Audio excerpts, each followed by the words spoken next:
I used to think I had the perfect life. A stable job, a comfortable home, a beautiful wife, and a best friend I trusted like a brother. From the outside, it all looked picture perfect. People envied us, our vacations, our Instagram smiles, our dinner parties. But what they didn't see was the slow rot forming beneath that polished surface. My name is Ayaan. I work in cybersecurity, mostly from home, which gave me the freedom to set my own hours and install every kind of tech imaginable around the house. I wasn't paranoid, just cautious. 2 years ago, there was an attempted break-in while we were out of town. Since then, I installed a discreet but powerful security system. Cameras in common areas, motion detectors, and a cloud-connected storage setup. It made me feel safe, protected, in control. My wife, Nimra, was everything I ever wanted. At least, that's what I believed. We've been married for 6 years. She was smart, charming, and had this quiet grace that drew people in. She worked as a freelance interior designer, often meeting clients or going to project sites. Our schedules were flexible, which meant we saw a lot of each other. Or so I thought. Then there was Samir, my best friend since childhood. We'd grown up together, gone through school, bad relationships, heartbreaks, everything. He was like a brother to me. He even helped me propose to Nimra. We were that close. I trusted him completely, no questions asked. But over the last couple of months, something started to feel off. Nimra had grown distant. She was on her phone more, smiling at messages she wouldn't share. Sometimes she'd come home later than usual, brushing it off with client meetings or last-minute project delays. I didn't want to be that insecure, jealous husband, so I let it slide. I told myself it was nothing. We all go through phases, right? Samir had also been acting strangely. He came over less often, and when he did, his conversations with me felt forced, like he was keeping something hidden beneath his usual easy charm. But the human gut is rarely wrong. Still, I didn't accuse anyone. I didn't confront. I didn't shout. I didn't cry. That's not who I am. I observe. I listen. I wait. That's what makes me good at my job. And in this case, it was about to expose the deepest betrayal of my life. It all started with a notification from my home security app, a simple alert I'd normally ignore. But this time, I opened it, and what I saw changed everything. It was a Wednesday afternoon when it happened. I was in the middle of running penetration tests for a client's server when a notification popped up on my phone. Motion detected. Living room camera. Normally, I would have dismissed it. After all, motion detection sometimes trigger when the sunlight shifted or the cat jumped on the couch. But something about that alert tugged at me. A strange instinct. I clicked it. The camera loaded slowly, buffering for a few seconds before the footage came into focus. I froze. There they were, Nimra and Samir, sitting a little too close on the living room couch. She laughed at something he said, leaned in, touched his knee. He placed a hand on her lower back. Too casual, too familiar. My stomach tightened. I turned up the volume. You're lucky Ayaan is always working, Samir said, chuckling. Man never looks up from his screen. Sure, Nimra whispered, laughing. Don't jinx it. There was a pause. Then she kissed him, just like that, as if it were normal, as if our wedding vows, our years together, our shared home meant nothing. I sat there in silence, my fingers still hovering over the keyboard, my client's work forgotten. The audio buzzed in the background as I watched my wife of 6 years kiss my best friend of 20. Maybe it was a glitch, I told myself. Maybe this is old footage. Maybe I misunderstood. I backed up the feed. 2 days ago, Samir entered the house while I was at the gym. 30 minutes later, leaving with his hair messy and shirt untucked. Last week, Nimra on the couch with him again, her legs across his lap. I scrubbed further back. A pattern emerged, always during the times I wasn't home. Always on the days I had standing meetings or client calls. Calculated, planned. I felt a cold wave of rage start to rise.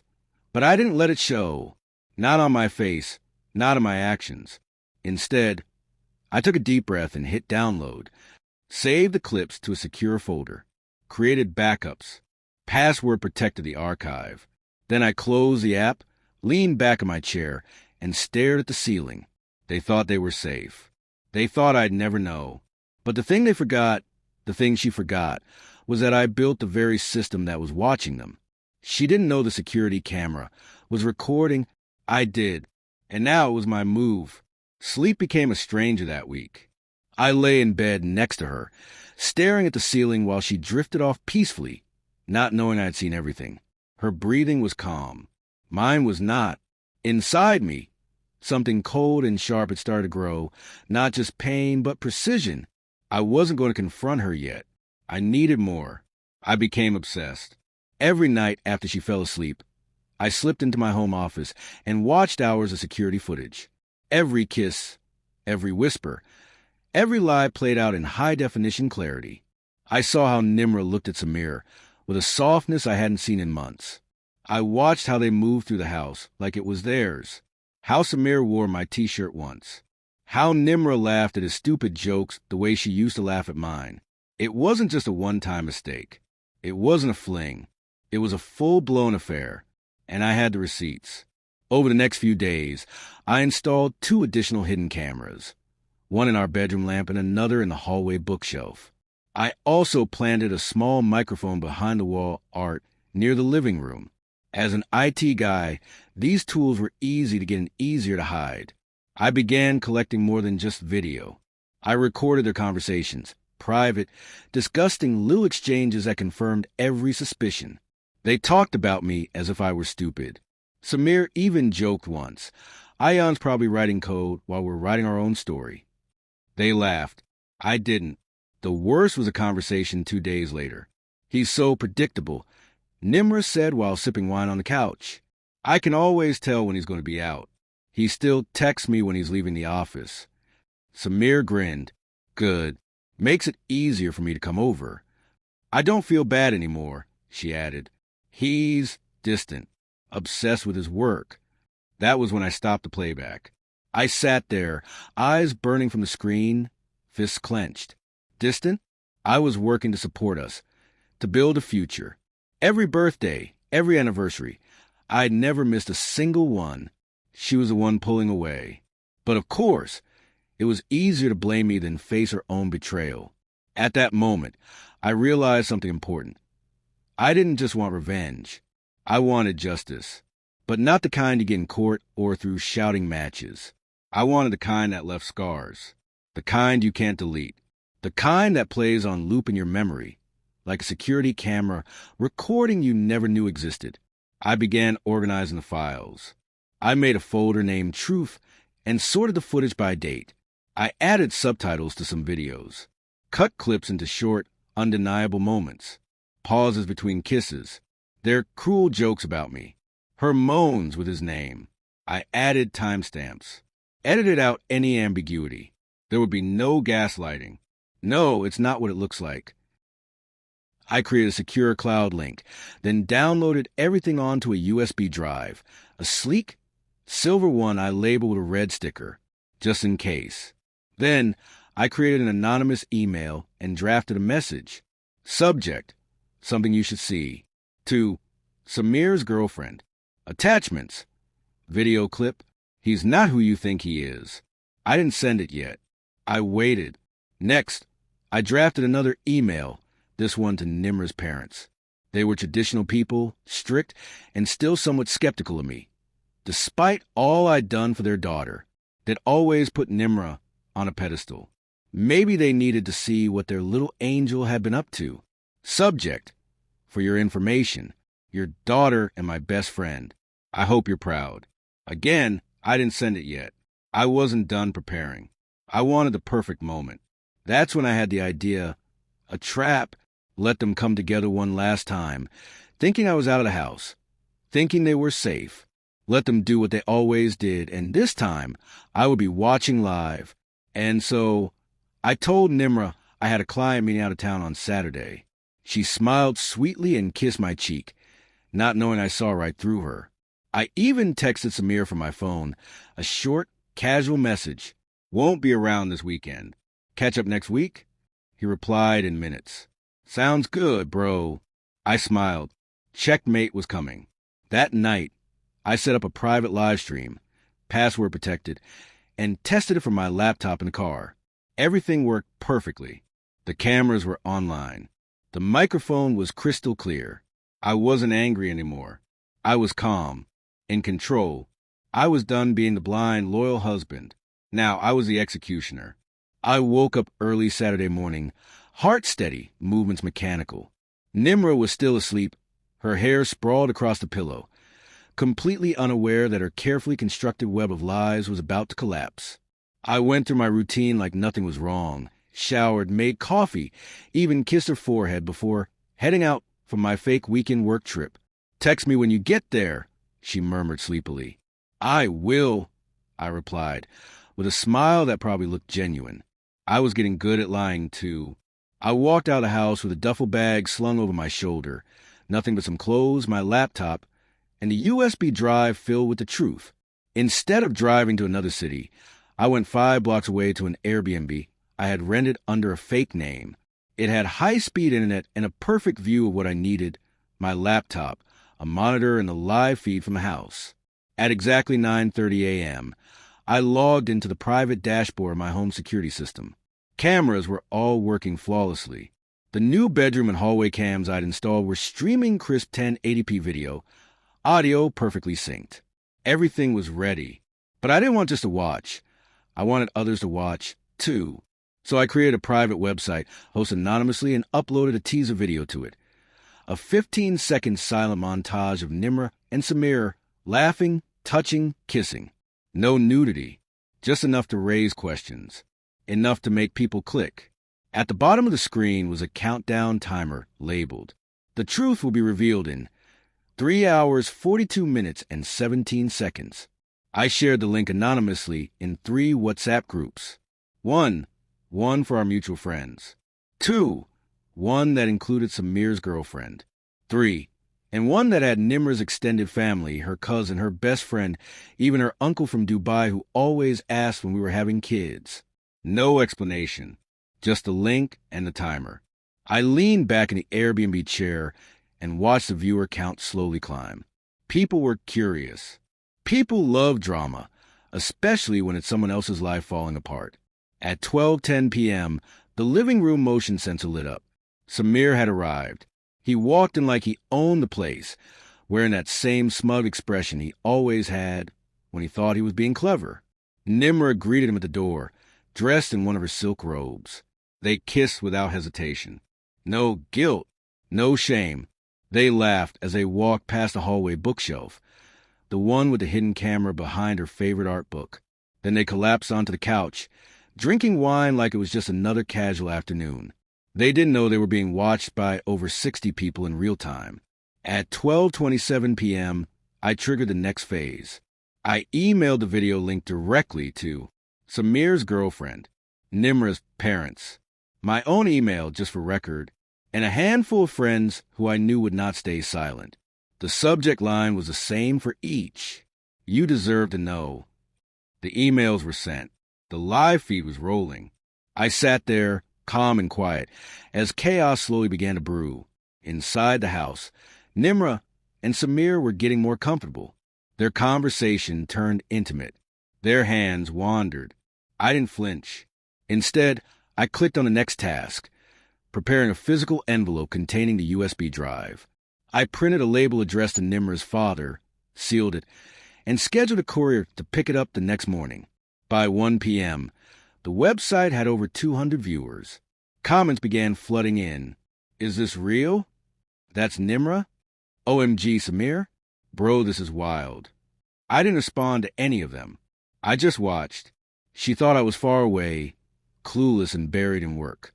But I was right here, witnessing the collapse of everything she thought was hidden. This wasn't just a security system anymore. It was a mirror, and soon she would be forced to look into it. The countdown on the website ticked to 0, and the full video began. When the countdown hit 0, everything changed. I watched from my Airbnb setup as a live video feed on the private website switched to the full recording. No edits, no blur, just pure, raw betrayal. Samir and Nimra caught in the act, their voices clear.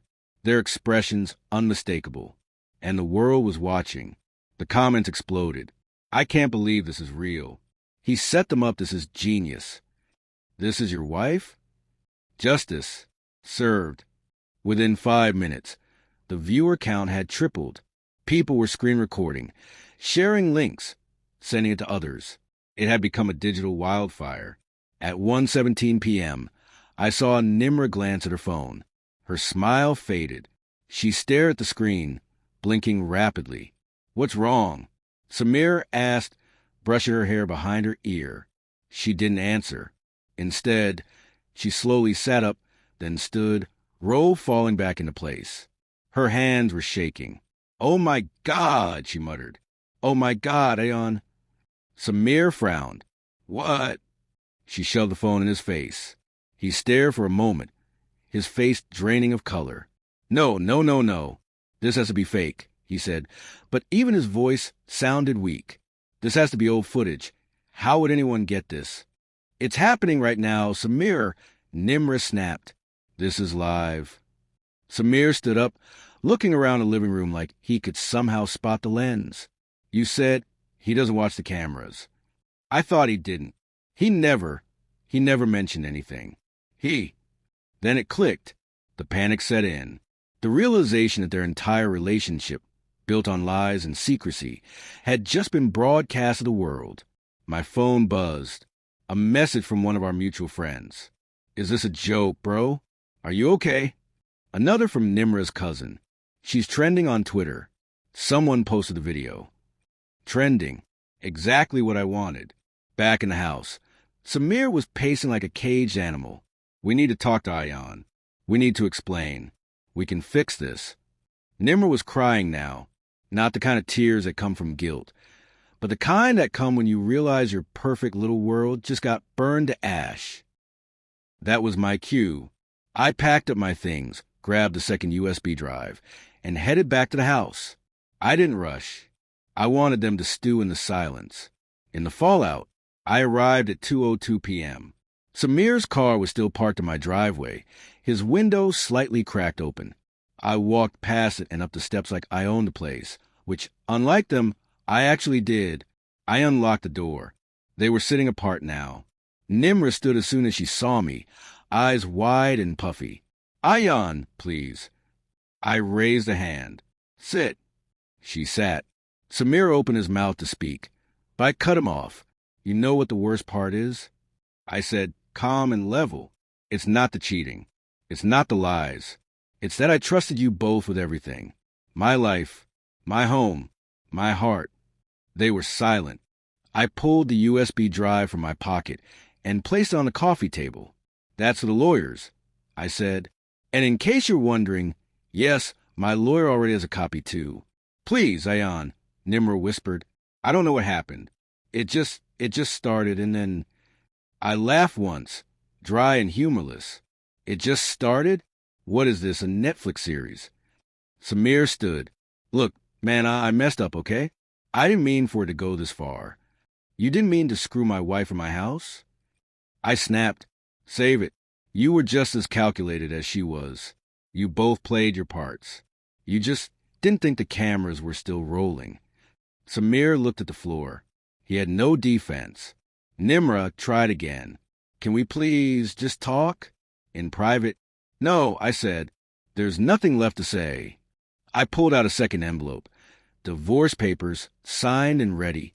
Congratulations, I said, placing them on the table next to the USB. You're free now, both of you, from me, and from the decent lives you clearly didn't want. I turned and walked out. No shouting, no violence, no drama, just silence, and the heavy weight of two people watching their lives collapse in front of them. I didn't look back. I didn't go home that night. I didn't need to. By then, my home had become a crime scene, not of blood or violence, but a betrayal, and its evidence had already been seen by hundreds, maybe thousands. I checked my phone around midnight. The video had been mirrored across multiple platforms, despite being taken down from a few. The original anonymous site crashed under traffic. Screenshots were everywhere. Edited clips. Memes. threads dissecting the timeline of their affair like a Netflix docuseries. Nimra's name was trending. Samir's name was trending, and not in a way they could ever recover from. Nimra tried calling me 11 times. I didn't answer once. Samir sent me one text. Please, just talk to me. You've made your point. That message didn't deserve a reply. He was right, though. I had made my point. The world knew who they really were, and there was no taking it back. By Sunday morning, things started unraveling publicly. Mutual friends began choosing sides, or just stepping away entirely. I didn't care. Let the ones who justified betrayal walk with the traitors. I got a message from Nimra's father. Short, brutal. We are ashamed. I raised her better than this. Her family cut contact with her almost immediately. Samir's long-term girlfriend dumped him in public. Literally. She posted a reel on Instagram titled, "When Your Man Turns Out to Be the Villain," with clips of her deleting photos of them together. Comments cheered her on. It was poetic. I spent the next few days off-grid, clearing my head. By Tuesday, the divorce process had already started. My lawyer told me we were in a very strong position. The evidence was irrefutable. Nimra's lawyer reached out for a settlement talk, a weak attempt at damage control. I refused. She wasn't going to negotiate her way out of consequences. The strangest part of the fallout was how quiet they got after the initial panic. The calls and messages from Nimra slowed. Samir disappeared off social media entirely. Some mutual friends told me he lost a few clients. Bad optics. They said, no one wants to work with someone who can't keep their own life straight. And me? I felt free. No more pretending. No more second-guessing myself. No more wondering what secrets were being whispered in my own living room. I moved into a new place, smaller, simpler, but mine. I deleted all the security footage, wiped the drives, and tossed the old cameras in a box. I didn't need to watch anymore. I already knew everything I needed to know. About a week after the video went viral, I got one last email from Nimra. Subject, I'm sorry. Ayaan, I know you'll probably never forgive me, and I don't expect you to. I made the worst mistake of my life, and I don't even know who I became. I watched the video and hated myself in every frame. I hope someday you find peace. I'll carry this guilt forever. Nimra, I didn't respond.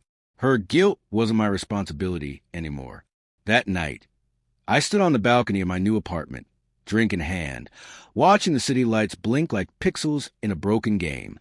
Below, life moved on. Cars passed, people laughed, the world kept spinning. And I was okay. Better than okay. Because in a world full of lies, I had done the one thing neither of them ever expected. I paid attention. I stayed quiet. And I recorded everything. 3 months had passed. Enough time for the internet to find its next scandal, for gossip to fade, and for the dust around my life to settle. But for Nimra and Samir, time hadn't healed. It had exposed. While I moved on, they were left buried beneath the rubble of their own making. I'd heard things through mutual connections. Nimra had moved out of our old house and was living with a cousin in another city. She'd shut down her design business after losing several clients who didn't want drama attached to their brand. Samir? Word was he left town entirely. Some said he was trying to start over in another country. Others said he was spiraling. Honestly, I didn't care enough to verify. I had no interest in their consequences beyond the satisfaction of knowing they happened. As for me, life was peaceful. My new apartment wasn't as big, but it was quiet. It had no memories, no shadows, no ghosts whispering behind picture frames. I replaced the security system with something simpler. No more motion alerts. No cameras in the living room or bedroom. I didn't need surveillance anymore. Just peace of mind. I'd started running again in the mornings, cooking for myself, seeing friends I had neglected. There was something cleansing about simplicity, about waking up and not feeling the need to check footage to know I was safe. There was someone new, too. Not serious. Not yet. But she was kind, curious. She didn't ask about Nimra or the video. She just listened when I told her I'd been through a lot and never pushed for more. It was exactly what I needed. not a replacement, but a reminder that trust can still exist in the aftermath of betrayal. One night, I went through the last box in the old house, mostly paperwork, old photos, and tech stuff I hadn't touched. At the bottom was the original USB drive with the footage. I turned in my fingers, remembering the cold satisfaction I felt the day I used it to detonate their lives. I thought about keeping it, just in case. Then I didn't. I crushed it with a hammer, piece by piece, and threw it in the trash. Not because I forgave them, I never would, but because I didn't need the evidence anymore. I had the truth, and the truth had already done its job. As I stood by the window that night, watching the lights flicker across the skyline, I thought about everything I'd lost and everything I'd reclaimed. I wasn't the same man I was before, but I wasn't broken either. I was rebuilt. Colder, maybe. Wiser, definitely. Stronger. Not because of what they did to me, but because of what I did after. I chose not to sink. I chose to stand. And when it mattered most, I didn't scream, I didn't hit, I didn't beg. I just pressed play. She didn't know the security camera was recording, but I did. And I made sure the world knew, too. Now I live with peace, and they live with the replay.